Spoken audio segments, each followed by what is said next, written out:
আসসালামু আলাইকুম রহমতুল্লাহ বারকাত। বন্ধুরা, আমাদের সমাজে অনেকেই বলে থাকে তোবা তোবা তোবা তোবা, আবার বলেন তোবা ফরাইছি বা তোবা করছি, তোবা করে আসছি। আসলে এরকম কিন্তু তোবা না। তোবা হচ্ছে তিনটি কাজের নাম। তোবা হচ্ছে তিনটি কাজের নাম।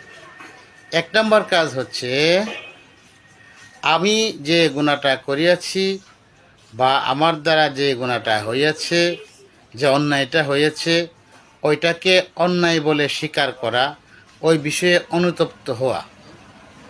দুই নম্বর কাজ হচ্ছে এই অন্যায়টা যতদিন বেঁচে থাকে আর করব না, এই গুনাহটা আর কোনো দিন করব না, এই মর্মে আল্লাহর সাথে ওয়াদা করা।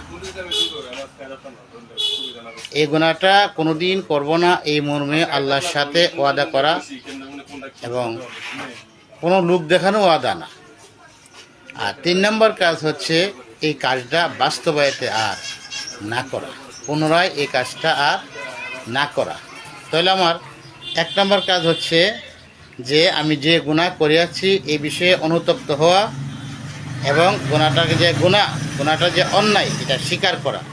দুই নম্বর কাজ হচ্ছে আমি আর করব না, এই গুনাহ এই অন্যায় আর করব না বললে শুধুমাত্র আল্লাহর সাথে ওয়াদাবদ্ধ হওয়া, কোনো লোক দেখানো না, এবং অন্তঃস্থল হতে ওয়াদাবদ্ধ হওয়া যে হে আল্লাহ, আমি আর এই গুনাহটা করব না। আর তিন নম্বর কাজ হচ্ছে আমি যে করব না বলছি, এই করব নাটাকে আর না করা, বাস্তবে কি আর এই অন্যায়টা না করা। যদি এইভাবে তওবা করতে পারি, আশা করা যায় আল্লাহ পাক আমাদেরকে ক্ষমা করে দিবেন, এবং আমরা যে সমস্যায় আছি সকল সমস্যা হতে আল্লাহ আমাদেরকে মুক্ত করে দেবেন ইনশাআল্লাহ। আল্লাহুম্মা সাল্লি আলা মুহাম্মদ, আল্লাহুম্মা সাল্লি আলা মুহাম্মদ, আল্লাহুম্মা সাল্লি আলা মুহাম্মদ।